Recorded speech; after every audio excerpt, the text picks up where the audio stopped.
to OWL people, organized Overwatch fans, that sort of thing. What happened that was interesting to a wider Overwatch audience is we got a exhibition match during the halftime of the finals between pros. It was a pug team, two pug teams of pros effectively, but those were pros. A lot of them played on similar teams, so you wouldn't call it complete pugs. And they did the 5v5 Overwatch on the new map type. They did it here. We can see that. We did actually just review that in a previous video, so feel free to check that out if you'd like to. But now what we want to get into is it's been a day. People have had a chance to go see that, to go look at it, even if they weren't big OWL fans, and go sort of see, okay, what's it look like? Do they like it? Did they like what they saw? And we have had this similar. We have actually seen that exact map played before, as well as a couple of the other new ones in the past during the PvP demo, which was months ago at this point. But that was really with players that looked to be about silver. They weren't really playing the game correctly. So now we saw it with pros. These guys should definitely know how to play the game. They're OWL level players. They all belong there. So having seen that, this is obviously still a community reaction type thing. But let's get into how the community reacted, what they think about it.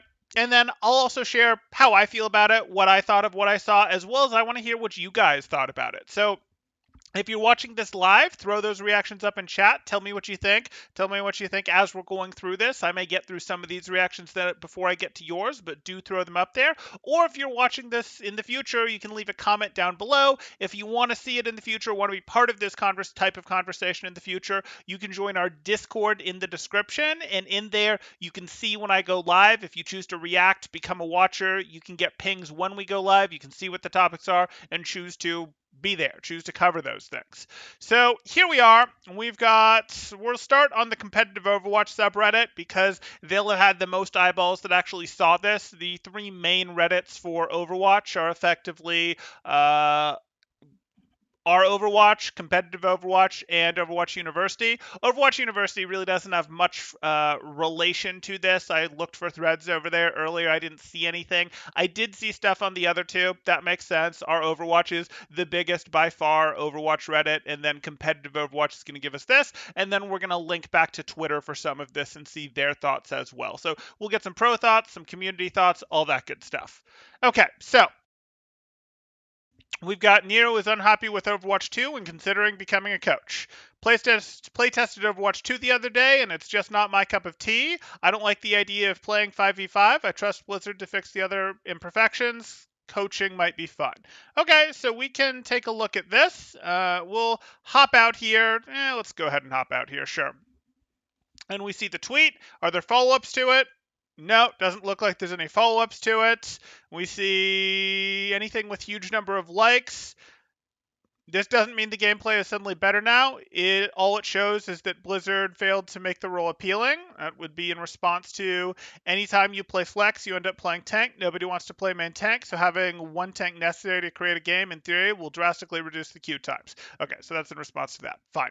And this is a fair point, not very agreed upon in this thread, but this is a fair point of, hey, they're trying to reduce queue times. That is something of, hey, not requiring two tanks will get more games going faster. And Overwatch died as a streamable event, as a streamable thing when they added role queue, and DPS players have to go do other things. They have to go do other things, play other games, find ways to entertain their audiences that isn't playing the game. That was not good for the streamability of Overwatch, and the streamability of Overwatch is part of its cultural relevance in the modern world. Any other interesting replies here? Doesn't look like it. Nothing with a huge number of likes. Fine. Okay. So now we will go ahead and... Okay. We'll go ahead and go back to the actual thread. This got 300 upvotes on competitive Overwatch. That's a fairly popular thread on competitive Overwatch. Imagine you are the fair player on your OWL team. Can't 1v1 Coach Nero. Joke response. Typical top Reddit response. That's just doing that. Losing a tank oddly makes the game lose its more MOBA elements. A lot less planning and a lot more going in and bashing your head constantly, hoping to make big plays. I'd say the stun CC era is definitely over, but in its place, it's going to be new damage amplification era instead. Fair to say this game plays a lot more like COD now from what was said and shown. Okay, so there's a lot to unpack in here. This first piece is losing a tank oddly makes the game lose its MOBA elements. I'm going to want to understand a little more why they feel that, but okay.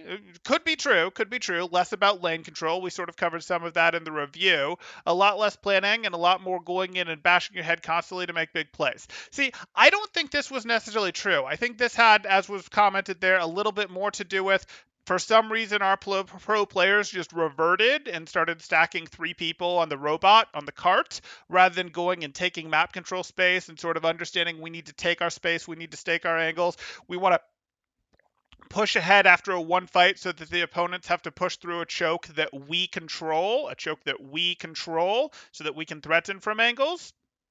They weren't doing as much of that as you would have expected, and we don't really know if that's because they didn't know the map or if that's because the threat of Sombra, which is just one hero, but she was quite tuned, was such that they felt we can't leave one person to press cart. Sombra's going to show up, hack them without coming out of invisibility, and then do too much damage. And our Ana has a 15-second cooldown on sleep. So this could have just been an individual balance thing that maybe will get tuned better to be like, wait, no, this is way too big a threat. Wait, your single support can't protect themselves well enough, or maybe your tank, if they go, you've got no space to hold, that sort of thing. That could just be an individual balance thing that could get fixed. Or if this is a case of, hey, the map thing, that sort of thing, or if we're really going to be and they want a state where, no, the fight is so fast, so loose, that sort of thing, that no, you're not going to be able to go take the angles. Didn't look like from a map design standpoint you wouldn't be able to take the angles, wouldn't be able to play a more traditional correct Overwatch, which is where some of this MOBA stuff coming is in. You know, MOBAs are set up with their 3 major lanes in a lot of ways, that sort of thing. So I don't know about that. I think this may have just been a reversion or a hero perhaps being overtuned. I'd say the stun CC era is definitely over, but in its place going to be a new damage amplification era. I can see that. I don't disagree with that. If we're putting sleep dart on a 15-second cooldown, I get it, sure. Plays more like COD from what was said and shown. I think that's true. I think it plays more like Call of Duty than it used to. I think it does. I don't think that's wrong, but I don't think I'd put it in COD clone territory yet either. Response to the MOBA elements. Might be remembering wrong, but isn't the whole idea of making tanks more bruisers, moving to 5v5 because Overwatch wanted to become more MOBA-like game? Okay. Why you say 77 would have been better. Reject 5v5, return to 12v12. Okay. Nowhere near COD clone. Yeah, it's right. Okay, funny story there about in the future Nero and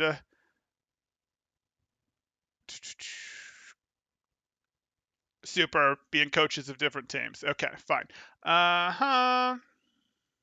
Seen a lot of tank and DPS opinions on Overwatch 2, but I haven't seen much from supports. I wonder what they are feeling about the changes, because it straight up looks like a not very good time with very little peel. Wonder what the pros would play. Surprising that it's coming from a DPS player, but maybe not that surprising. Blizzard rushing playtests for pro players might end up a double-edged sword. It certainly feels like one from a viewer perspective watching of a push map. More optimistically speaking, maybe getting this feedback might help them address gameplay balance problems early. It might, and it could. It could, again, cause things like, hey, Sombra might not be in a spot that makes sense. That sort of thing you could be adjusted. Or if you're going to make it a sleep cooldown this long, you're going to have to increase her weapon damage or decrease her time between shots, something to make her better able to defend herself. You could see a little more like that. We will see. I don't think they have it in them to back away from 5v5, and I don't necessarily think they should at this point. Like, it would be wrong. You made that bed. That's the one you're going to have to sleep in, and that was a popularity boost that did pull eyeballs to their game. It's going to get more people to try Overwatch 2. Okay. Big team Overwatch 50 versus 50, no roll lock. There you go. Ameni says, personally, I would have overtuned tanks a lot more for this preview to show how they're going to be fun. Oh, to try to get more people interested in playing tank. I don't know if that's the play. It looks like they're trying not to make tanks significantly stronger than they are to make up for there only being one on the board. We had early questions of what thing they were going to do, and they sort of told us that they were going to tune tanks a little more highly. We haven't really seen evidence of that. Those were basically the tanks. We know Zarya, of course, can shift how she uses her bubbles. She has 2 charges, and she can use those 2 charges in either way for her bubble. We know Reinhardt has that extra 50 armor that he used to have in Overwatch, has 2 fire strikes, has more control over his pin, but we haven't massively seen tank changes. Like, this is Reinhardt and Reinhardt and Zarya does not, we've changed our tanks, a make. Okay, so that's what we had here. Nothing too interesting. Let's go through to Jake. Jake, I know, has a longer opinion here, so we'll look at it. Okay, Overwatch 2 thoughts. 5v5 is a massive change. Every player is individually more important. In Overwatch 1, tanks are the most important role because they control the nature of team fights. After 5+ years, there were only 3 fundamental strategies: dive, rush, and poke. I mean, okay. That's not wrong or bad, and we had hybrids. Like, there were only 3 fundamental strategies. But, like, if I go, okay, well, we're going to use Orisa plus Doomfist, you're going to say that that's a hybrid. But, like, if I have a huge variation of hybrids, like, there might be 3 essential strategies, but that's fine. That's not a knock in my mind. I don't know that we're going to get... That's not a knock in my mind. Every comp exists somewhere between those 3 extremes. Okay. Dive comps fight on the flanks to surround the enemy. Rush comps use abilities to close comp quickly and dominate close range fights. That's not quite true for rush comps. It's part of why I like brawl over rush as a terminology. Rush comps sometimes do that if you're thinking of rush as the dive brawl hybrids. Um, Dive comps do fight on the flanks to surround the enemy. That's about right, to get map control, to get angle control. It's about winning your lanes, and then once you've won your lanes, you can set up an appropriate surround, and then it's a foregone conclusion who wins. Rush comps use abilities to close gaps quickly. I mean, they're trying to close gaps quickly in the sense that they're trying not to get spammed out. They're trying to play for shorter sight lines. They're trying to rotate well. I'd say they more use rotations. They do use some of their abilities. I don't know that I emphasize quickly, because that's really talking about using like movement abilities, and that's really dive comp specialty, or a combination of brawl and dive. What brawl is really about, and I'm going to call it brawl, not rush, because that's what the extreme actually is. Brush is a hybrid. Again, I don't actually care about the terminology. You can use rush, you can use brawl. They don't actually mean different things to me. But what you're looking at is brawl is actually using objective control and map geometry and rotations to win, I would argue. They're going, hey, we can rotate through a tight space and you can't fight us in a tight space. We can rotate on short sight lines and neither dive nor poke can fight us in this place, and then we'll tank objective pressure to make you come fight us, to make you come to us, sort of thing. I'd argue that's more what they do than going use cooldowns to quickly close gaps. Use abilities to close gaps, like Rhine Shield, like Lucio Speed, like Maywolves, sure, but to quickly close gaps, that's a hybrid thing. Poke comps use massive spam pick potential and eliminate opponents before they are close. Sure, but if we're going to talk about flanks and surrounding the enemy on dive, I don't want to pretend that poke doesn't do that. Take their angles, get crossfire. Okay. Anyway, that's not his point. I just can't help it because Jake is an analytical guy and he knows this stuff. We just have differences in how we define it. Many comps are between the extremes. Example, Ball Sigma Zen comps are a mix of dive and poke. Yep. Winston Lucio Moira comps are a mix of dive and rush. Yep. But in the end, I feel every strategy came down to these 3 core ideas. Some just make us use 2 instead of just 1. Yeah, and that's why hybrids are mostly better at this point. But again, I don't see that really as a criticism. My idea, hope, is that competitive Overwatch 2 can reduce the importance of hero picks by, as Space put it, make tanks more tanky DPS. As much as I love engineering a perfect strategy in Overwatch 1, I think the game in the state cannot grow long term. Okay, but I don't know that that's because of the strategy, or because it's 6v6 or has 2 tanks or that sort of thing, or because your tanks are too tanky. The game becomes a test of who has the best understanding of comp matchups, map features, etc. Only at the very highest level, Jake. Like, all those things matter, but that's the sort of thing where, yes, that matters, but ultimately that's because the ladder, I know this is blasphemy for me to even say, but the ladder is doing an okay job of finding reasonable opponents for people. And because you're getting reasonable opponents, you're not getting someone whose aim is, 50%, 60% better than yours most of the time as your opponents. Things like strategy start getting into it. Now, strategy can absolutely overcome aim, strategy can absolutely overcome a lot of these things, don't get me wrong. But Jake's really, really talking about the top end of the ladder and pro play here. Game became a test of who has the best understanding of comp matchups. While this rewards endless dedication to understanding the game, it's too brutal of a punishment for new players, especially those skilled at other FPS who expect to do well.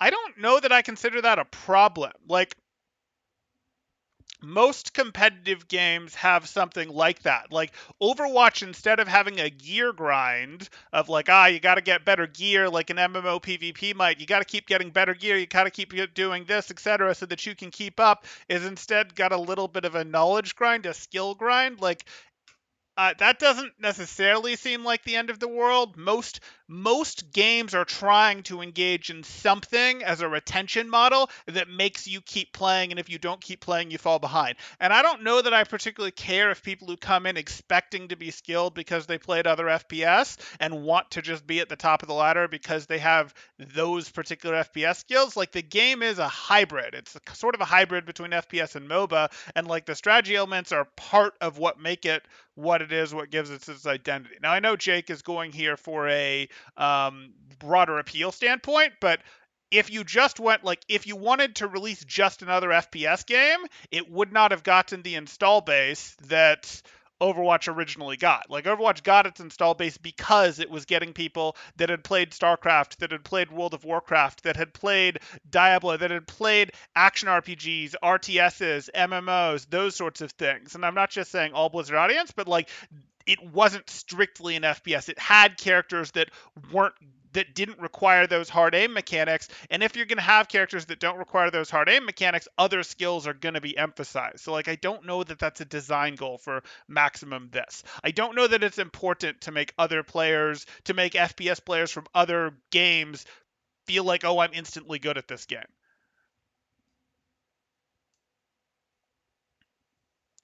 Your latter game kind of disagrees with that mid-statement, having been on both sides of that. I get it, blah. I said generally, and that's why it's going to be blasphemy for me to say it. And that's in response to 50%, 60% better aim. In the end, I think the best case future for Overwatch 2, and I mean the way 99.9% of people play in online matchmaking, not pro play, is one where hero picks just don't matter like they used to. They don't for most of the latter, Jake. Like, you're talking about GM, and you're talking specifically about like 4.3 plus games in GM. Like, before GM, and maybe you could argue Masters, but it didn't used to be the case. For most of Overwatch's history before GM, no, the heroes you pick really didn't matter that much.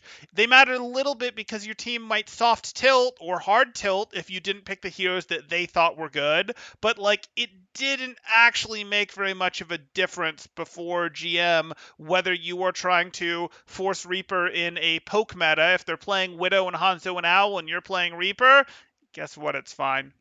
If they're playing Reinhardt and Zarya in Owl and you're playing Winston, usually it's fine. It really is.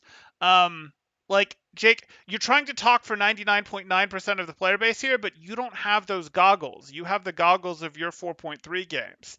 Uh, and I know he's looked at some other gameplay, so we shouldn't totally have those goggles, but that's how he's thinking about the game. That's what he's doing. And also, he has to do that because, well, he's fine. Like, Jake is fine as a pro. Jake is, professional level when he plays, that sort of thing. He was never professional level for being like the mechanically absolute strongest in the world. He had a very good Junkrat, And he had a pretty good soldier at one point. But mostly Jake was known for his strategic mind, his good shot calling, and his flexibility. Back when, what, LG Evil, I want to say that was him. Like, that's what he was known for. He was never your best when he went super flexible and would hop between Pharah and Genji and Soldier and Junkrat. Like, Soldier and Junkrat, after we got into Overwatch League and the World Cup leading up to Overwatch League, he actually got pretty good at those heroes. But by and large, Jake was never considered to be like, oh, he is the best at that hero. You wanted him on your team in the professional world because his shot calling was good and he was more flexible than most players were.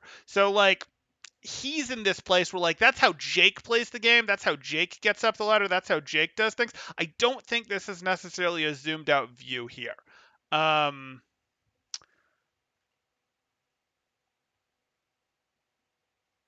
There will always be people who want to one trick and people who want to play the meta. Sure.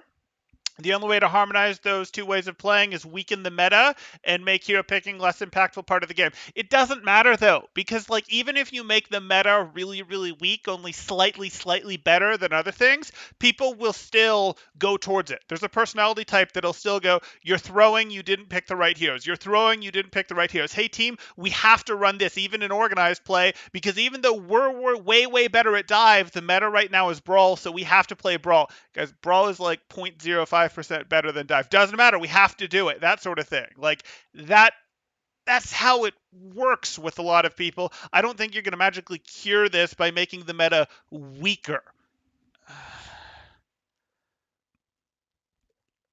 In pro play, there will always be optimized comps. Good. The key is making those optimizations small enough that pro comps are not so much better than just picking whatever hero seems good and ranked. In the end, pro play can only survive if the game is popular. I don't really have an issue with this tweet, except that we've had times where that's true and people still, I'll say it once, meta slave pretty hard to what is meta, unless it's a comp that's really hard to play. Like, you had times where it's like the ladder would go brawl or goats or something like that, even when the meta was something else, because it was really tough to play the other thing and the ladder recognized that it was really tough to play. But most of the time, the ladder has that. Okay, so it will cost some strategic complexity at the top end, but hopefully in the end the game will appeal to a wider group of people. I miss some aspects of Overwatch 1, but I'm ready to change with the times. Looking forward to the future. With all that said, please, Activision Blizzard, make multiplayer free to play. F2P, creator codes, in-game tournaments, all would capitalize on the broader shift to make the game more accessible. Okay, that's okay if they go that route, sure. Catch up on chat for a second here. If you homogenize the roles, you turn it into a game that is an Overwatch. It might be a better game than Overwatch, but it's a different one. Yeah, I mean, there's some truth there. And that's sort of what Activision Blizzard did in their MMO space too, right? Like, they had their World of Warcraft MMO, and they went with that, and the classes were different in vanilla, and they were sort of different in TBC, and then they went, wait, no, by Wrath of the Lich King, every tank needs to be able to AoE tank like Paladins. Okay, huh.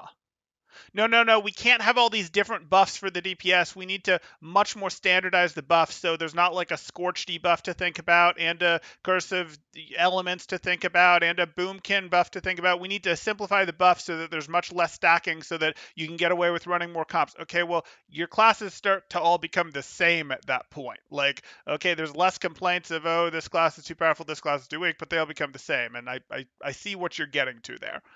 LOL and Dota audiences too. Right. In reference to the first-person shooter people coming over and expecting to be good. Silver Saxophone says Overwatch was my first competitive FPS. What got me to build a PC and switch from PlayStation? Nice. A controlling personality type. Yes. The worst tweet is the last one. FTP games get ruined by hackers. Yeah, that's fair. The game cost a pittance and is already accessible. Okay.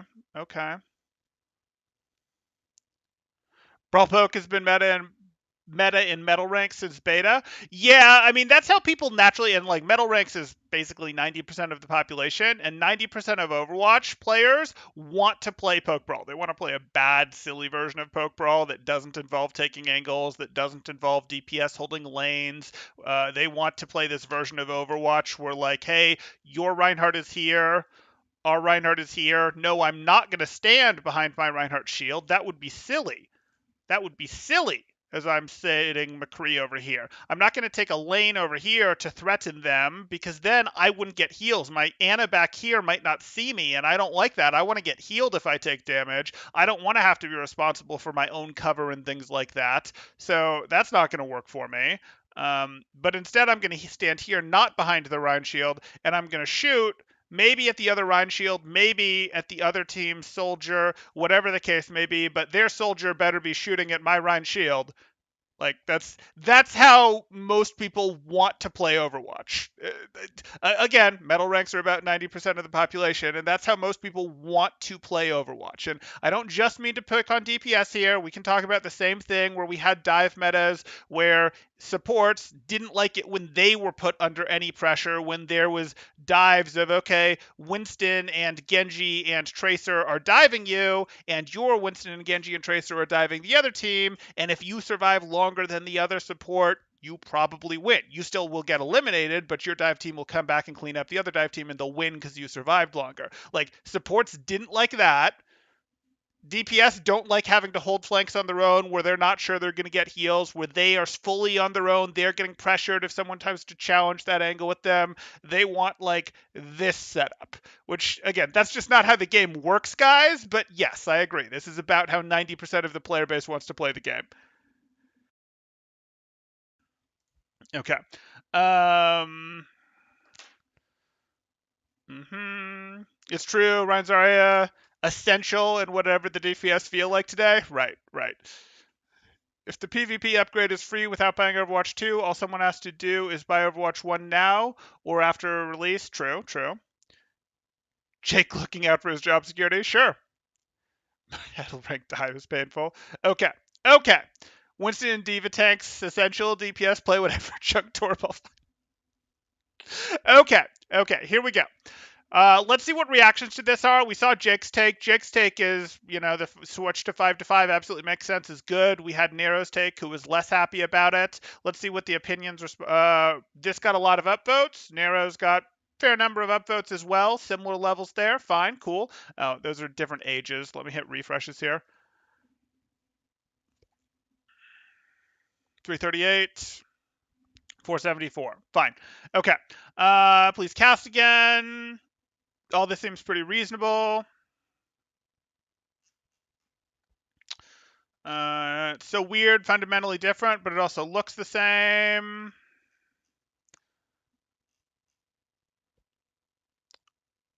Just goes to show how close Overwatch 1 is to being the game that people want it to be, and the devs, publisher, probably the latter more so want it to be. The game, there's so many amazing changes along with the 5v5, kind of makes me angry that they gave up on Overwatch 1 so quick that we never got to see them in Overwatch 1.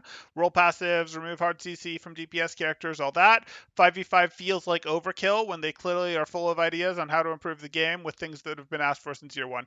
Okay, okay. Can I get a new top level comment? His last tweet in the thread is by far the most important thing he said, in my opinion, and honestly is not being talked about enough. Overwatch 2 can't follow the same route around content that Overwatch 1 took. They have to adapt to the current times and employ similar tactics that games like Valorant, Fortnite, Warzone, Apex use with the launch of content. Please, Blizzard, the main thing that eliminated your game was the lack of content compared to competitors. Do not follow the same path. Yeah, Blizzard is living in a previous world. Blizzard is living in a previous world where, hey, you could do slow patches, slow rollouts. Your version of content can be balanced patches that change who's strong, who's weak to get people flavor of the month patches that get people to come back at different times, try your game out again. They were living in that world long after the rest of the industry had moved past. It's true. It's true. I don't necessarily like that world, but that is what they're competing against. Um, Yeah. The irony is if they froze Overwatch 1, like right now on this patch, or even on any of the recent last couple patches, it would be in a very good state, and you could just let it go on maintenance mode. But hey, I'll deal. I'll deal. Okay. Uh-huh. We have some objection to that. They go free to play, take that approach. Fine.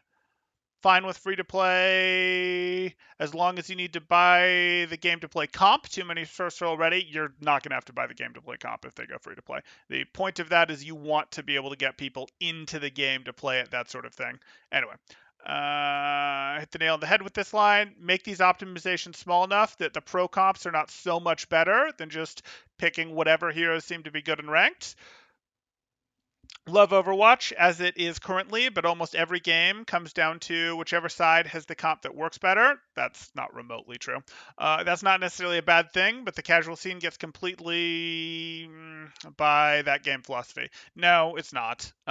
What happens is your team is tilting, or you're tilting more likely because you see that your comp is garbage and the other team isn't. I promise if you play for map control, you will win even if you have the better stuff. Like we have seen, people tend to forget that we saw lots of wins from 4 DPS comps. Like we saw lots of wins from 4 DPS comps in ladder against other teams that were playing somewhat meta, playing 2-2-2. Like it's not good, but it happens, and it's not like, oh, it happens one time in 100. Like it these other things matter. If you want to get better at Overwatch, one of the best things you can do is understand how to drive the maps, how to take off angles, how to appropriately apply through these things. You can watch on this channel my map walkthroughs. We do have a playlist for that. I promise understanding the power positions is way more important than understanding exactly how the meta composition runs on ladder. Don't get me wrong, I love talking about the meta composition. I love talking about how to play Zen Ball Dive. I love talking about how six man works, how to drive six man versus Zen Ball Dive. Oh, we want to get into how Atlantis comp plays against Shanghai's comp. I love doing that sort of thing. Like that is like fun to me. But if you actually want to win games, it's less about your composition and more about angles and timing. It really is. Okay. Um, and again, we can make it. We can do this. They're not so much better. They're not so much better. We just optimize because, of course, we're going to optimize. They become more and more better when your team starts getting good at. No, we have dive synergy. We've actually practiced. We can swap between alpha dives and peel dives at the drop of a hat. And now we've actually set up and we know what to do on all these maps and we know what our swaps are going to look like and we've rehearsed how we're going to do and how we're going to fall back into these concaves to protect the team. All those things. But guess what? Picking the heroes doesn't magically give you that in comp. Okay. Uh-huh. In another timeline, you don't queue up for a role, you queue for a team comp. No, the real answer is that you have to queue with 6 people. I know it's never happening, but that timeline existed somewhere. That was their original goal, and that would have been great. It wouldn't have caught on as popular a game, I suspect, but people would have loved that game if you could have gotten them to queue in the first place. Okay. Makes good points. Game is going to feel more like an FPS, but that isn't a bad thing. Overwatch 1 felt very FPS-like in the first few years, and that's when it was most popular. Sure. Um, game may lose tanks energies, but that really opens up new ways to playing the game. I'm not so sure about that. I'm really not so sure about this, oh, there's only 3 ways to play the game thing. Like that doesn't feel legit to me. Okay. We're going to jump over to some of our Overwatch's responses in a bit here. This is some of the pros as well as some competitive Overwatch thoughts from people here. That makes sense. We wanted to check those out. Our Overwatch is sort of a more mainstream appeal. That's a bigger subreddit. Competitive Overwatch has 278. Our Overwatch has 3.6. Larger subreddit, but we'll take a look here. Uh-huh.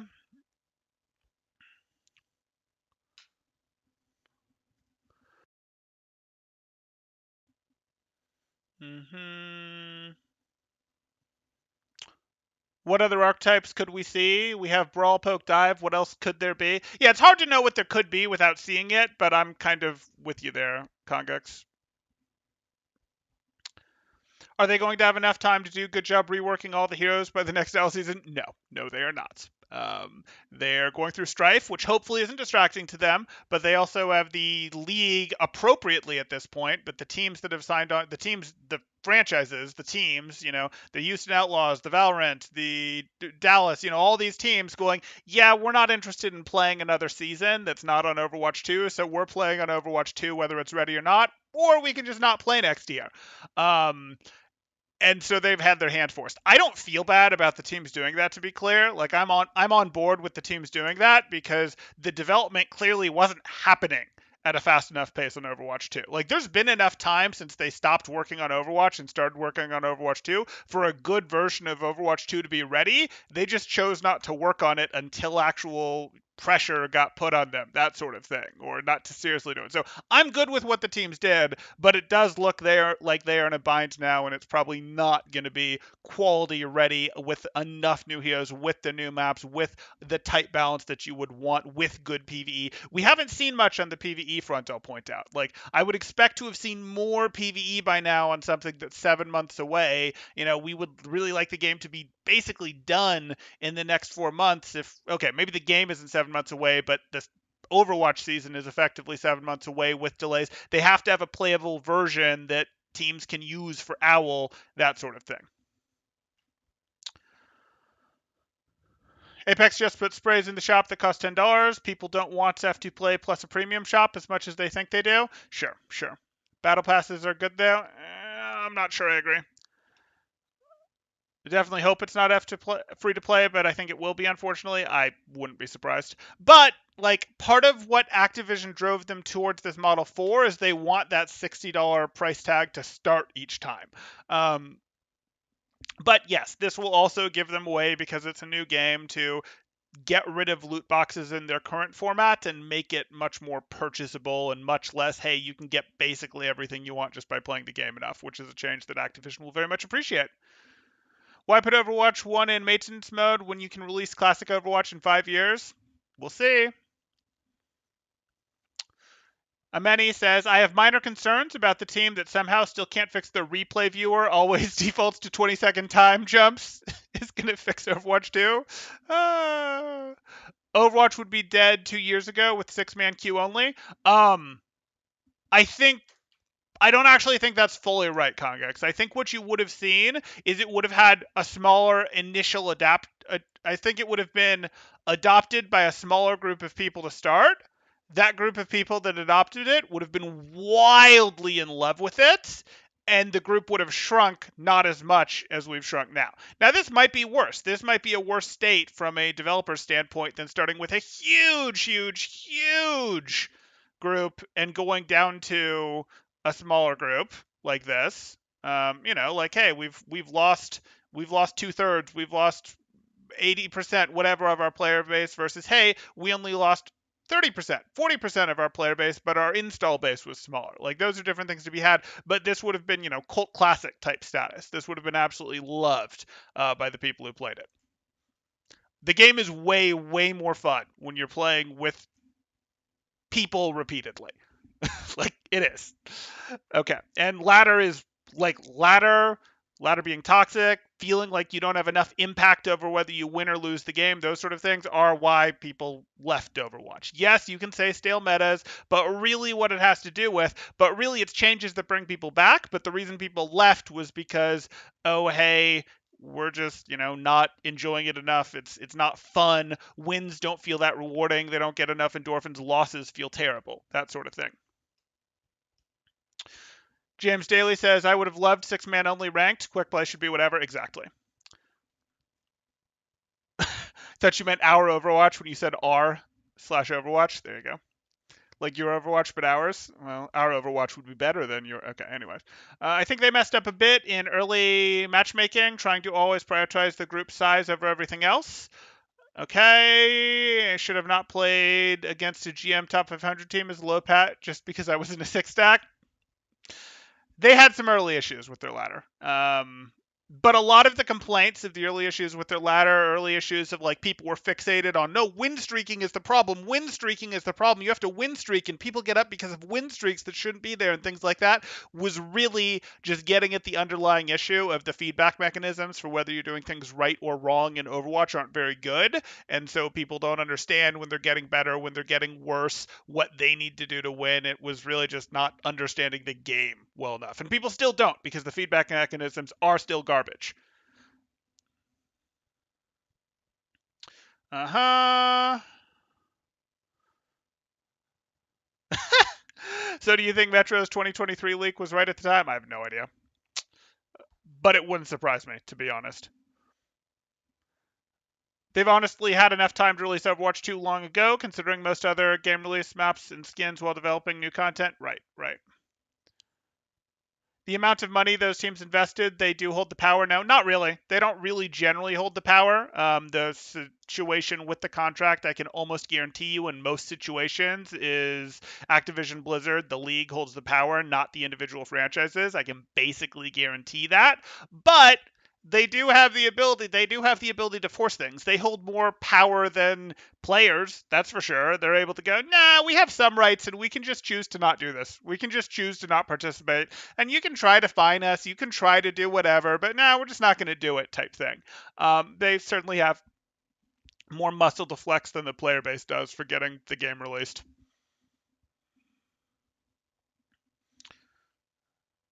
Would have encouraged more stacking early on if they just based it on MMR? Sure, sure. If someone you know messes up and costs the game, it's okay because they learn from it next time, but with a random, you won't be in their next game. Exactly. Exactly. Okay, let's read through some r slash Overwatch here, because this will be the bigger subreddit, 3 million subscribers, that sort of thing. Okay, we want to see what's going on here. So this one, only 158. That's not huge for this subreddit, but let's take a look. Even at 5v5, it was still hard to. Oh, excuse me. The exhibition match was kind of underwhelming. Even at 5v5, it was hard to follow. Everything gets eliminated fast. The tanks didn't feel like they made that much of a difference. Also, I don't know why Blizzard is so afraid of showing more content, but can we at least get a new character? Okay. Okay, so that's a thought here. Got some upvote traction. Really enjoyed the fast-paced nature and new graphic sound, but I agree it was hard to follow. Tanks just looked like another DPS, and everyone seemed squishy or damage was too high. I don't think you can have both of these opinions. I don't think you can say you really enjoyed the fast-paced nature and everyone seemed squishy or damage was too high. Like, you have to navigate both of those things being true in a very careful manner. So like this sounds like I don't know what I want. Could be wrong. There's a way to navigate that where both of those things are true, but this sounds like I don't know what I want. These Reddit posts are just knee-jerk reactions, of course. But what this video is about, Congex, is how does the community feel about what they saw? Like that's kind of what this video is about, as well as how do we feel, how do I feel, all that. Doesn't seem like tanks have much of an identity anymore. Perhaps it was just the game mode giving a bad impression, but it seems like total mayhem, but with normal health pools. Concerned and cautious is how I'm feeling at the moment. I don't really think this is true. I think they just didn't use map geometry very well. Like, yes, if you put Reinhardt on cart rather than holding chokes, he doesn't do terribly well. That sort of thing. But this is sort of, hey, how is this person feeling? Concerned and cautious. And a decent amount of buy-in on that for a thread that had, you know, this many people click in effectively. Tanks are no longer, and it's got no traction. Space kind of carried that match on Ryan. He was absolutely beasting. Zarya also had some huge plays. Space did play pretty well, especially early. Being able to double bubble a flanker looks really strong, especially how it was used repeatedly on Reaper. That is going to be strong. If you go, we want to run Zarya plus Brig and let's send something like a Reaper in there. Repair pack, repair pack, repair pack, bubble, bubble. How do we stop this thing? Nano. Okay. Okay. Anyway, that's a lot of resources to invest though. You ride the card as Ryan? Okay, blah. Okay. Uh, but as a whole, the TTK looked scary fast. Okay. Again, though, was this because damage was too high, because map control wasn't being played for, or was TTK too high? And I actually do agree TTK did look higher than Overwatch, but some of this was because people weren't playing the game correctly. And some of this is because pro play always looks faster than what a lot of ladder people are used to when the fight actually resolves. That said, the setup wasn't really there. Personally, I don't think push was the right game type to show for 5v5, plus even in 6v6 it would be very deathmatchy. I like the fact that it seemed like a very different game mode and way to play the game, honestly, but trying to understand 5v5 and the hero change at the end of the game was too much. I agree with this. I think they should have, it would have felt better. It would have been easier to be like, hey, we have a feel for what's going on. We understand this better if they'd given us one of the traditional maps for this 5v5.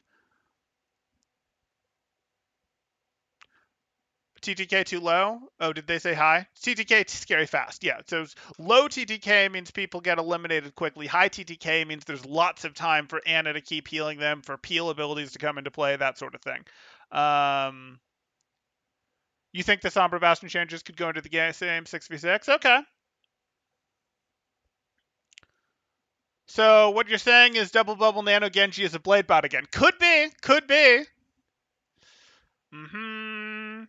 UI was very ugly, and you're right. I'm not a huge fan of the UI either, to be honest, but this could just be familiarity bias. Like, I am human. Humans like what's comfortable, like what they're used to, and that could be I don't like the change because it's different, specifically from a visual standpoint. I wasn't a huge fan of what we've seen in terms of some of the changes to what the heroes look like. That didn't really appeal to me, but I'm curious what your guys' thoughts are there. And obviously, it only applied to some of them. They had a new Reinhardt model. They didn't have a new Anna model on portrait, rather.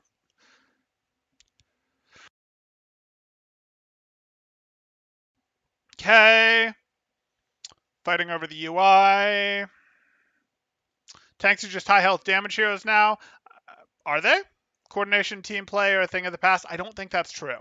Blizzard wants to appeal to the Twitchy COD crowd. I want more evidence to support this, guys, because like even if it is very low TTK, that doesn't necessarily mean that's what you're looking at. Like you can still set this up properly with team play. This game has barriers. This game has abilities. It has movement abilities. It has healing. I don't think so.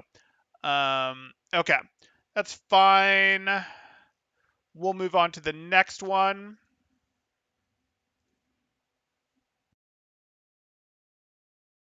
The UI looks like crap, so does the art style. That would be Adam's opinion. JCap, UI looks like a mobile game. Maybe that's the trick. Release it on a mobile game. That's going to be the secret to mass install base. That's what they're trying to do. They want that mass install base. They want it to be, they want the mobile gamers in India and China, less China right now, but maybe those laws will change. Yeah. Okay. So, Furam skewed here, and skewed was in the game here. I felt like playing a new game, so it was fun at first, but the more I played, the bigger the empty space for one tank. I didn't enjoy it as much as expected. Okay, so that's not amazing. That's not amazing to hear that Skew didn't enjoy it as much as expected, and this is a hugely upvoted thread. 6-man's friend groups formed around playing Overwatch. Tough choices soon. I don't really think that's super relevant. Uh-huh. Of course, they refer to themselves as the healer, not the support, which makes me sad. Okay, can we get a new top thread here that isn't friends are cutting each other? Okay, new top thread, or new top comments. As someone who is happy to fill for tank, I worry this is going to put a lot of pressure and probably blame on them.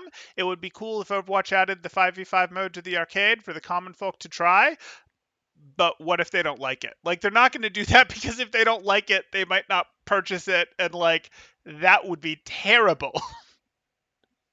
uh, and also, as a Roadhog man, I hope they give him something to actually help his teammates as a solo tank. You love your fat pig boy, but I doubt he will survive as a solo tank. I mean, he might be he's probably more durable than others as solo tanks. When you're in those old school everyone queued up in open queue before open queue was a thing, back when it was just the standard, and you get the 4 of my teammates have locked DPS. Well, I guess I'm picking Roadhog. Well, I guess I'm picking Zen.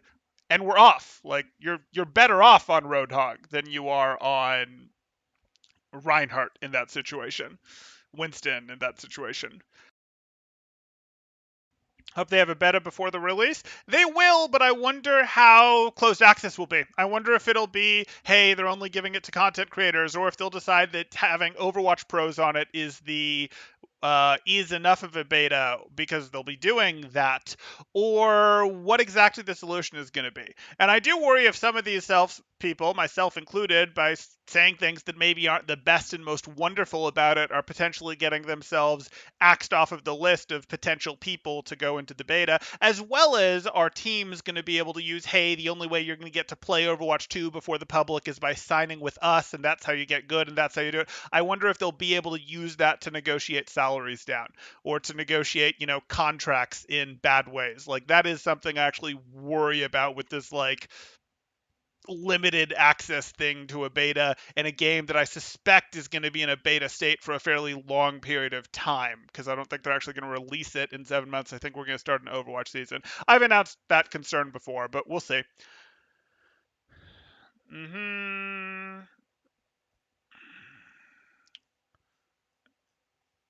Worry Diva main here. These are getting less interesting. There was more to this post. What else did he say? Okay, give us the actual post.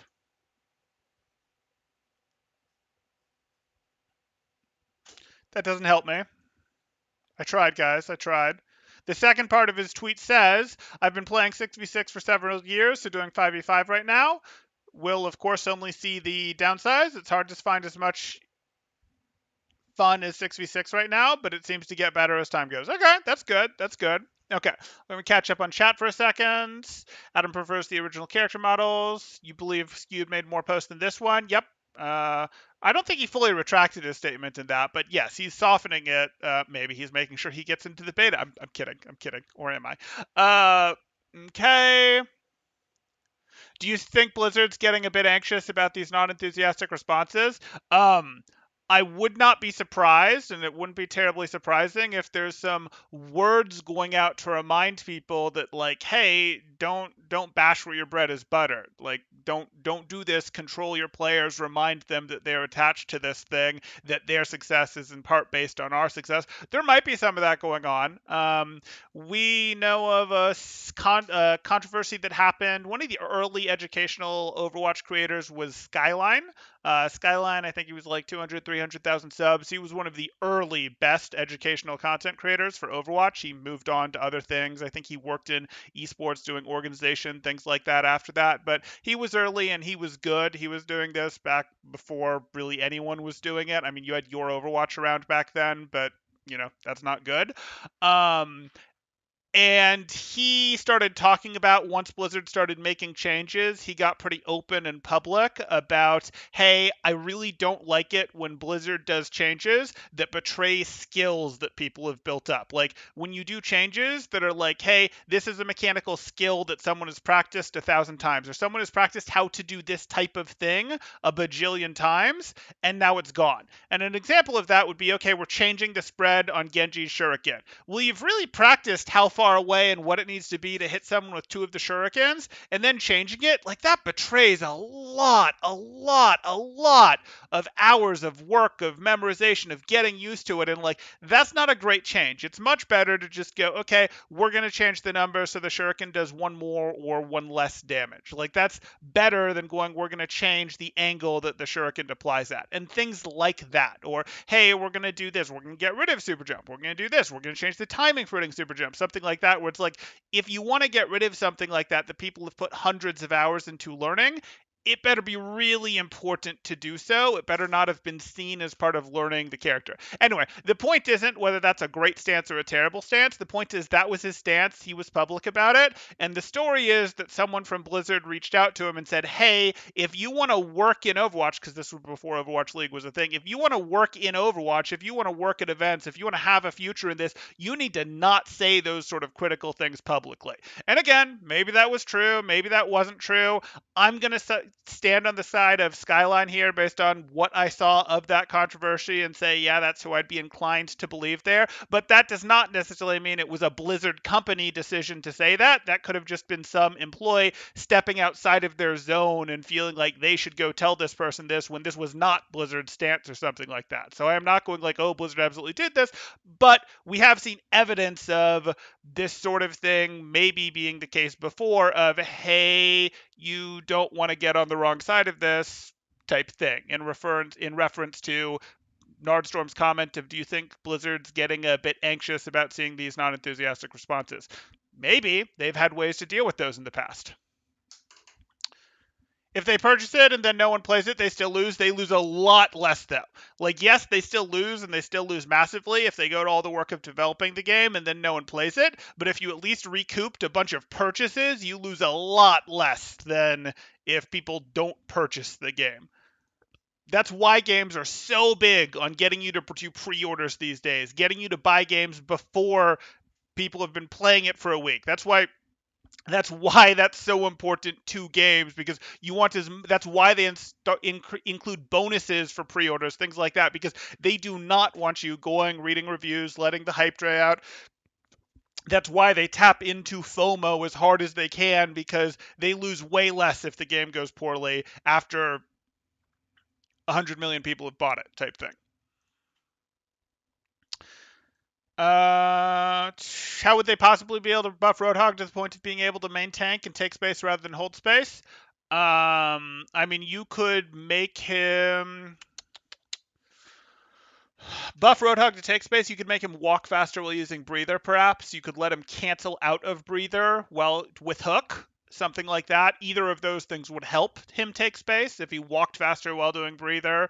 I don't know conceptually why that makes sense, but maybe that's a really good energy drink. Or if he could cancel out of Breather so he can walk forward not taking damage while using Breather, but he has the ability to cancel out of that if he has his Hook, well, he's a lot more able to take space if he has the threat of being able to do something while he does that. Kagak says, I don't know. Humans are always averse to change. I think it's too late to switch back to 6v6 now anyways. It definitely is.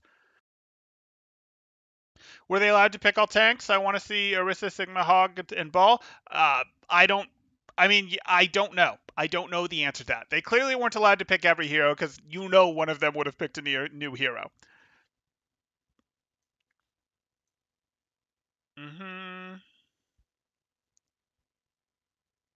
You should do some more fawning commentary to increase your chances of getting a beta key. Hey guys, it's great. It's fantastic. I don't know what everyone's complaining about. I'm seeing these things of like the TTK is too low, or there's no team fights or things like that. But don't worry, that's just them playing the game wrong. It's going to be great. It's going to be fantastic. Like that, James? Like that? Pros don't play any of those tanks. Why not do a video on how amazing the new weapon sounds were? Yeah, I caught that from some of the announcers, and they had that. You could tell they had that pre-scripted. Like, well, after it, I'm gonna talk about how amazing the gun sounds are, and they had that ready in case they didn't actually have anything good to say. That's what I saw. That's what I saw. Pretty much intend to play PvE only at this point. We'll see. Am I the only one who doesn't care at all about that? The gun sounds? No. I think that was a foolish place to put resources, honestly, blah. Like, I don't mind the new gun sounds. The new gun sounds are fine.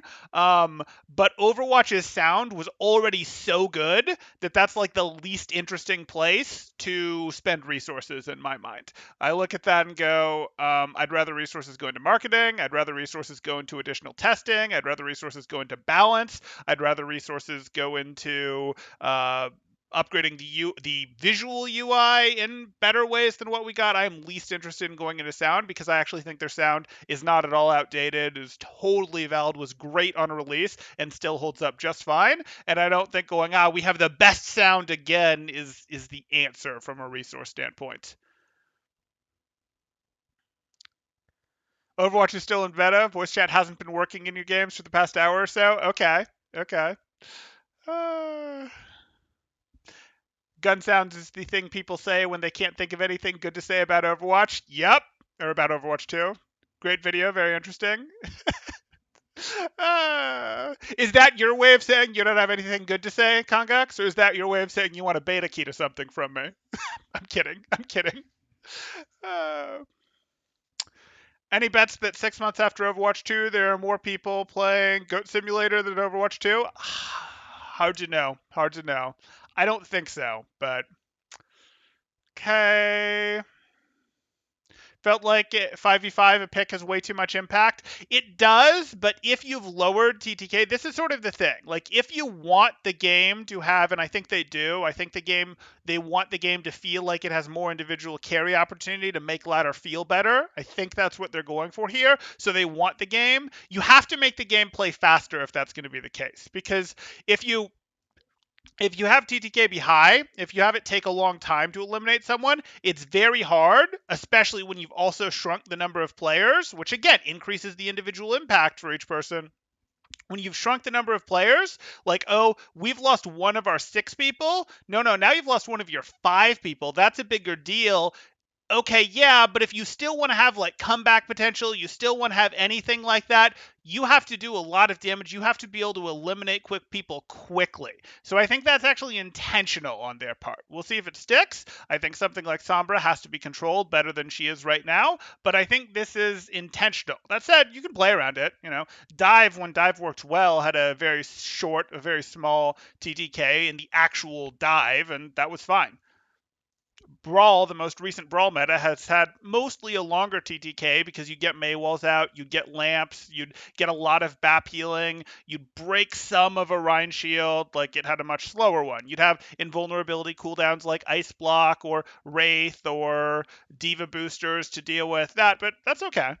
They both work in my mind, but I think they want the faster TTK because they want you to feel like, hey, we lost someone, so now we are in a 5v4, but I can get to eliminations myself, even in a 5v4, to get us back now into a 3v4 and still win. And if you're going to be able to do that, that's generally going to require, because now you're down by more than you were down by in the 6v5, that's going to require a shorter TTK in most situations.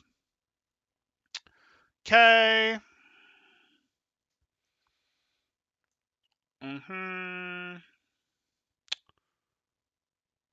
Shade XMC, but with the state of Blizzard right now, I'd be worried about the company if it bombed right now. No, you don't have to worry about the company as a whole because you have to remember Blizzard isn't the largest faction of their company. Activision, the main 3 companies that make up Activision, Blizzard, are Activision, Blizzard, and King. King is the real moneymaker there, guys. Like Candy Crush. It is. I'm sorry. And then Activision, publisher, pretty big deal. Call of Duty, pretty big deal. Like Blizzard is where they get their fan accolades. It's where they got their, hey, don't hate us for doing these other things. That's why that Blizzard name gets plastered all over them. That's why they became Activision Blizzard, not because Blizzard is such a large portion of their revenue or their profit. It's not nothing. Like it absolutely matters and it hurts when Blizzard doesn't do well, but even if they just got rid of all their Blizzard IPs and didn't do anything with Diablo, Overwatch, StarCraft, Warcraft, any of those IPs anymore, that would not be the end of Activision. People should demand a refund, like with Warcraft 3 Remastered. Okay.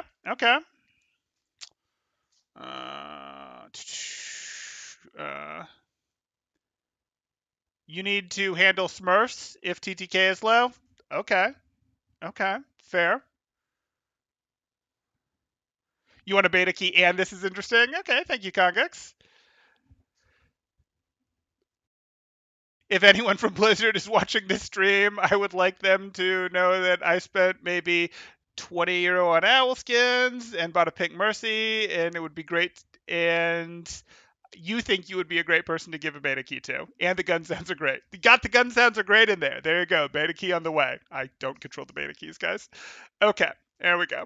Okay, so anything more in this one? No, maybe we move on to the 5th thread that I pulled up here then. Unless we have another hugely upvoted. That's just there's more than one post. Am I the only one who wants them to... Okay, they just wants to change the number of players. Okay, on to the final post that we played up here, or pulled up here. And we've got 178 178 upvotes. There's no tweet influencing this one. There's no jumping to agree or disagree with a pro player going on here, anything like that. There's just, hey, here's these guys. I guess, what was this?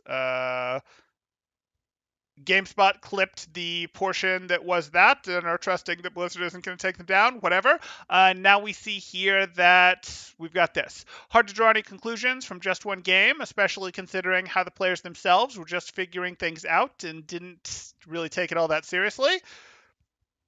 From what we've seen, though, I'm quite concerned with balance, to say the least. With mobility mostly unchanged, DPS getting a movement speed passive buff, most CC abilities removed or nerfed, and their role most likely to peel. Off tank removed. Off tank is not the most likely role to peel. Your second support is the most likely role to peel. Good luck trying to deal with flankers. Diving the supports will be easier than ever and will require a lot less coordination. Yeah, there's some concerns there. There are some concerns there. Now, if Sombra isn't ever present, you can potentially control lanes, but it depends a bit on map design of how many lanes are there and can you effectively control the lanes before the flankers get to your supports with only 5 heroes on the board. I wonder how this will affect heroes with little or no mobility. In pro play, I wouldn't be surprised if they fell completely out of favor. On ladder, Sombra seems like she'll always be able to punish immobile teams hard. Well, the Sombra that we saw, yes, but that's balanceable. You can nerf that. You can make her weaker. I do think that one's probably too strong, based on what we've seen. If you don't take the 5v4 window, while she's not actively participating in the fight, she can easily take out a support on her own. Sure. With one tank per team, Reaper seems very hard to stop now. That's just going to depend on sight lengths, though. Like, if sight lines are long enough on the maps, you're still going to be like, no, Echo just laughs at them, Fair just laughs at them, Ash just laughs at him. Like, that's going to depend on sight lines. It is going to make tanks more at the mercy of Reaper. I would agree with that, though. Things like Double Bubble to help support survive now. We'll see. Sleep Dart 15-second cooldown. Wish they showcased a more standard map because this looked confusing. That's fair. I felt bad for D.Va. Diving an enemy group is such a risky move, but if you don't dive, you're just a bullet sponge. You could use hard cover. More Overwatch players could learn this. Okay, can't be the only one disappointed with the changes to TTK and overall lethality. Everything explodes so quickly, and team fights are over as soon as they start. Birdering on Genji got completely melted by a Sombra in 1 second, even with a Mercy Pocket. Even tanks just completely evaporate now. Okay. I think it's part the ults in the one tank too. You only have one ult person now. That there is a second tank to also take out. DPS are probably happy. Okay, sure. Still looks real hectic with pros. I don't think they organized this as well as they could have. Like, I don't think they knew the maps well enough, and I also think their brains just went to Overwatch 1, or not to Overwatch 1 mode, went to 2016, where they, like, stacked 3 on the cart. But we've talked about that. Was that really them doing that, or was that respecting how powerful the Sombra pick was, and they couldn't just leave one person on cart, even if another person could see them to potentially help them? Okay. And none of these have enough votes for me to care. Okay, I'll catch up on chat one more time here. They could scrap the division of Blizzard, though. They could, yeah. I don't think they will, though. I think they're still getting enough success out of other places. The worst case scenario for Blizzard is they're made to turn all their IPs into mobile pay-to-win games and never release a PC or console game again, basically. Blizzard is there for Don't Hate Us. That did not age well. That's what it was there for, though. DPS Smurfs are going to be a lot more obnoxious. Your Guitar Hero 3 and Tony Hawk Underground 2 purchases are keeping Activision afloat from the 2000s. There you go. There you go.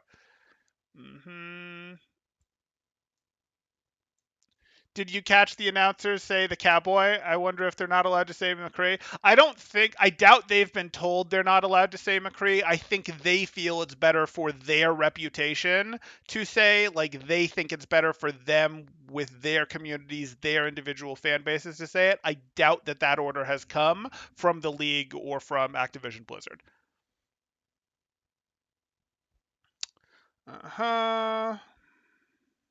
And announcers have done that sort of thing before. Back when the Korean announcers, for example, would there was the, oh, are they not willing to say Sato's name? Are they just going to call him Philly's main tank? That sort of thing, because he was accused of having run the boosting ring, something like that. He wasn't just a booster; he was more than just a booster, and that sort of thing. And the Korean announcers thought it was better for their careers to not say his name, at least for a couple games. Yeah, yeah. So announcers have done that sort of thing before. I know in Team Fortress 2, pro meta was pretty hard in favor of the mobility DPS heroes because there was a little CC. That does tend to happen. Your game does tend to need something to control mobility, and usually that something is CC. You either have to make your turret classes, your non-mobile classes, very, very, very powerful, very, very powerful compared to the mobile classes, or you have to give them a way to control the mobility, and that's usually CC. The problem is you have to make them very powerful, because you'll notice Bastion, an actual turret, wasn't powerful enough to beat, mobile heroes. Mobile heroes are better than Bastion. So, it's hard to do with just raw numbers. Usually you have to give them CC or mobility, which is what other people got. People like Hanzo and McCree, who weren't supposed to have mobility, McCree for a while got a pretty long range role. Not like super long range, but surprisingly long range. Hanzo, even though he already had Walkine, had lunge added to his kit at one point. Yeah.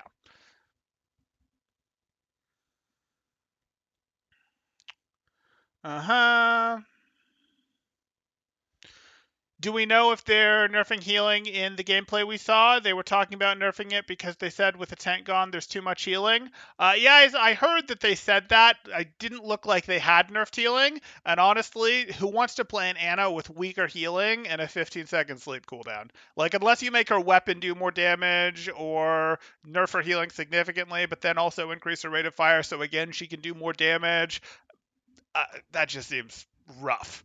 But maybe. Later, Sheldon. Ghost Dragon says, I would be open minded if we at least get 6v6 custom games for scrims on your team and you don't need to kick you or your main tank buddy. We'll see, Ghost Dragon, but I wouldn't count on it. I think teams will go towards 5v5. Uh-huh. McCree's roll range increase was a nerf, made McCree players start rolling off edges. Okay. People are scared of a sniper meta with 5v5. I'm more fearful of mass mobility heroes. Mobility tends to be more powerful.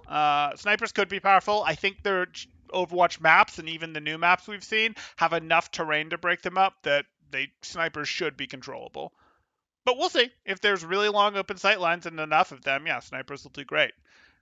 Okay, so I think that covers what the community thinks. The community is worried, I would say. Worried is probably the right descriptor of the community. We saw this where, hey, concerned about balance to say the least. We've got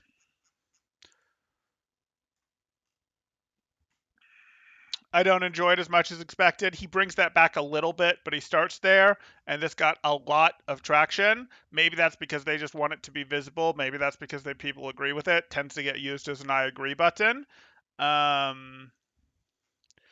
We saw underwhelming, not a ton of upvotes, hard to follow, that sort of thing.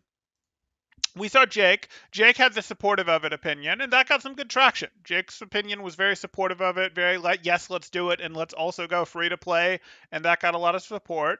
And then Nero wasn't terribly happy with it, and that got a little less than Jake's in terms of the support there. Yeah. So I look at this in terms of the community's overall temperature. I'd say they're concerned with what they say in Overwatch 2. There's still some hope, certainly. Not, oh my goodness, it's a dumpster fire. It's going to absolutely be terrible. There's no way. But people are not thrilled with what they've seen overall, is what I'd say it looks like. That's not a perfect way to take the temperature, because the reality is people who don't like something, who disagree with something, tend to be more likely to comment than the people who like the way something is going. So this is not by any means perfect, but I'd say if we're looking at our scale in terms of good, bad, and we've got our scale, maybe we're somewhere over here on it in terms of people's concern. Not like, oh, we're definitely not over here, but we're probably not over here either in terms of what people are saying. We're probably in this range, maybe a little more in this range, that sort of thing. So that's what I'd say the community's opinion looks like right now. your guys' opinion. You're in chat. You can certainly let me know what your opinion is. If you're not watching this live but are instead commenting, you can leave a comment down below. I'm certainly interested in seeing that. In terms of my opinions, I think I've shared enough of them over the last stream we did before this, which was the review of the gameplay and my reactions to some of this stuff here as I read through it, where I do feel like they sort of played the game wrong. I don't know if that was, hey, they just reverted to their 2016 state because, oh, new game, Overwatch 2, or if it was because they were really respecting the Sombra that hard. But the TTK, while I'm okay and I kind of enjoy a slower TTK. I don't terribly mind if it's all that fast.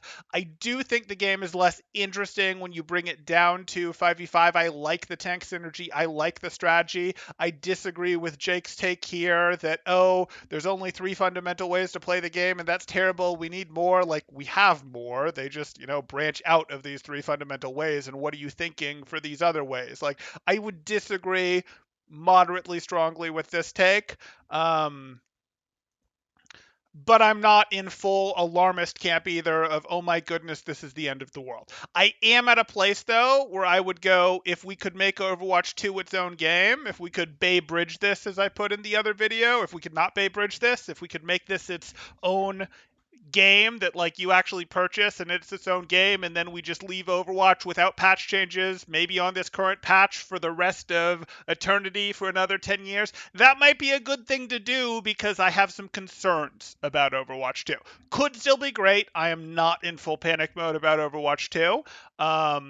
But I am in I see some things that I go, I'm not convinced that this will be as good of a game. That said, it could be a lot of fun. Again, I liked the dual tank setup. I like the strategy. I like those things, but I'm not convinced that the strategies are gone in Overwatch 2 either. I think what we're looking at here is the pros didn't play that as well as they could have. I don't think that's because they weren't trying. I think some of that was because either they didn't understand the map or their brains just turned off a little bit. And I think there will be strategy that forms. It's not like, oh, well, it's all about mechanics now and it's all super people just get eliminated. It still should be about taking your good angle control, setting up your chokes ahead of the fight to make them push through it, doing your ult planning. Those things that, make up Overwatch, having abilities in the game that you can use to close distances, to skip rotations, having shields, those sort of things are still going to exist. This is still Overwatch.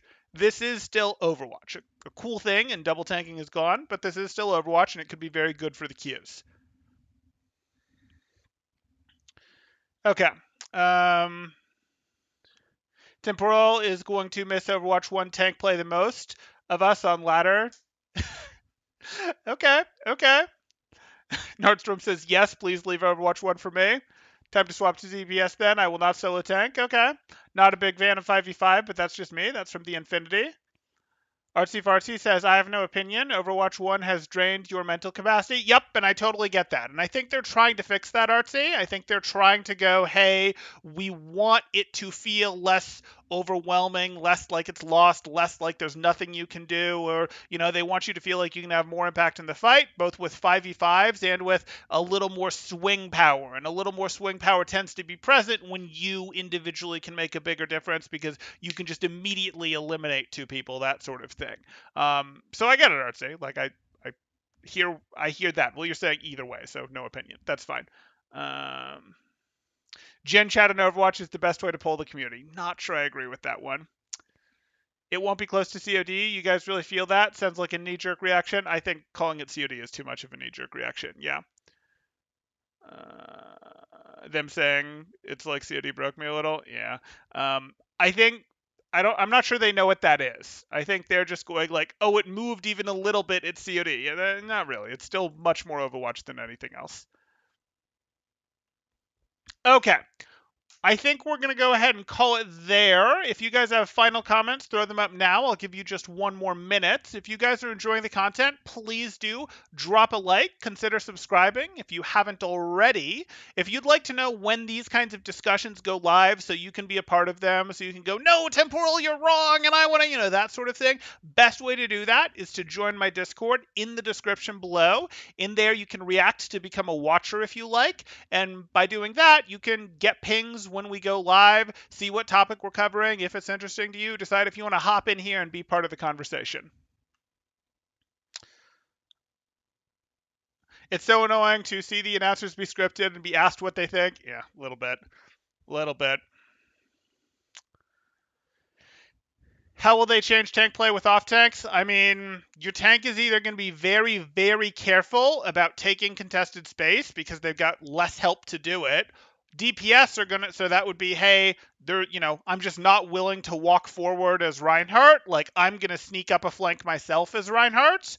Or, I'm not willing to jump in as Winston. I'm just going to get blown up. Or I'll walk forward after my Tracer and my Hanzo win the other lanes for me, which makes it much safer for me to push. Like either DPS are going to help more than they're used to having to help, or it's going to turn into, well, no one's willing to push through contested space, and that's scary because things blow up too fast. But we'll see. We will ultimately see. We're going to need more information. I would have liked to see them play the game on a map they were more familiar with because again, I don't know. Was it the incredible power of Sombra? Was it they didn't know what the flank routes were? Was it they didn't know where the spawns were? Was it they didn't know where the health packs were? What was causing them to huddle so closely?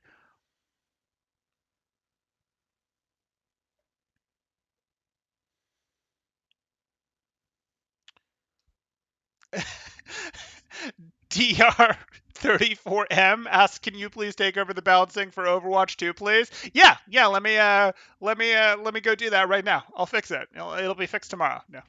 I don't think they're gonna call me in for that. Maybe they should, but I don't think they're gonna call me in for that. Uh, You just feed your brain out as tank and try to eliminate something before your backline is completely deleted by the divers. I mean, if tanks truly turn into brawlers, maybe, but like something needs to start the fight.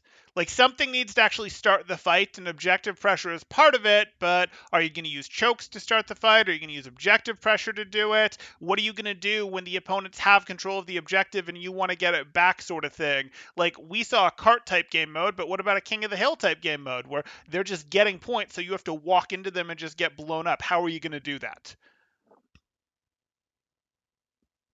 Imagine if one of the announcers said this is garbage. Yeah, you'll they're smart enough not to do that. They like having jobs. Now the silver tanks that say DPS do something will actually be right in Overwatch 2. uh, you don't understand how Zarya or Hog will play. Oh, okay. Um, Here's a piece of cover.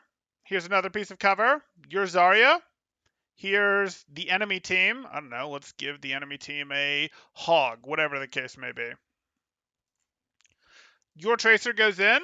You bubble your Tracer. Your Tracer's creating a distraction. You walk forward to the next piece of cover.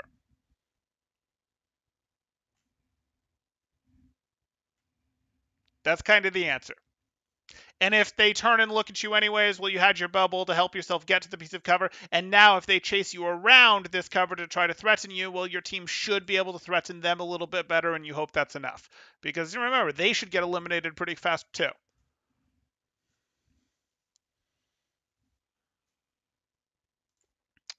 Uh-huh.